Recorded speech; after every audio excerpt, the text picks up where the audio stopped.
হৃদরোগে আক্রান্ত হয়ে হাসপাতালে অভিনেতা সুমন্ত মুখোপাধ্যায় কেমন আছেন এখন তিনি, ঠিক কী হয়েছে তাঁর বিস্তারিত থাকছে এই প্রতিবেদনে। বন্ধুরা, চ্যানেলে নতুন হলে চ্যানেলটি সাবস্ক্রাইব করে রাখতে পারেন ও ভিডিওটি শেয়ার করতে পারেন। হৃদরোগে আক্রান্ত হয়ে হাসপাতালে ভর্তি অভিনেতা সুমন্ত মুখোপাধ্যায়। টলিপাড়ার অন্দরমহল সূত্রে খবর, গত শনিবার আচমকাই বুকে অসহ্য যন্ত্রণা অনুভব করেন তিনি। এরপরে তড়িঘড়ি তাকে ইকবালপুরের এক স্থানীয় হাসপাতালে ভর্তি করা হয়।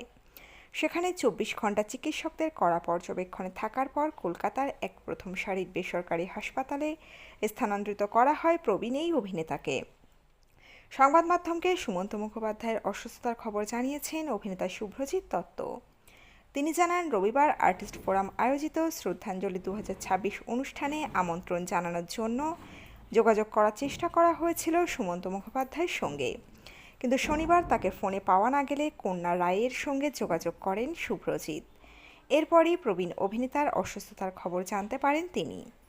শুভ্রজিৎ দত্ত জানালেন, আপাতত প্রথম সারির এক হাসপাতালে সুমন্ত মুখোপাধ্যায়ের চিকিৎসা চলছে। অ্যাঞ্জিওগ্রাফি করে স্টেন্ট বসাতে হতে পারে। আবেগপ্রবণ হয়ে অভিনেতা যোগ করলেন, আমার সঙ্গে মন্টু কাকার অনেক দিনের সম্পর্ক। উনি আমার কাছের বন্ধু, পথপ্রদর্শক, গাইড। এরকম মানুষের সংখ্যা তো কমে যাচ্ছে। নাটক, অভিনয় যখনই যা দরকার হয়েছে ফোন করে নিতাম। তাই গুরুজনদের সঙ্গে বরাবরই আমার সুসম্পর্ক। ওনার অসুস্থতার খবর পেয়ে মনটা বড্ড ভারাক্রান্ত লাগছে। সিনেপর্দা থেকে টেলিদুনিয়ার অত্যন্ত জনপ্রিয় মুখ বর্ষিয়ান অভিনেতা সুমন্ত মুখোপাধ্যায়। 8-এর দশকে প্রথম তপন সিনহার আতঙ্ক ছবিতে খল চরিত্রে অভিনয় করে নজর কাড়েন তিনি। তারপর বাংলা সিনে জগৎকে একাধিক কাজে সমৃদ্ধ করেছেন বর্ষিয়ান এই অভিনেতা।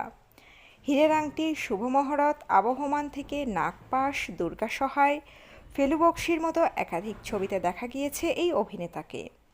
ছোট পর্দায় দাদা সন্তু মুখোপাধ্যায়ের সঙ্গে জন্মভূমিতে অভিনয় করেছিলেন তিনি।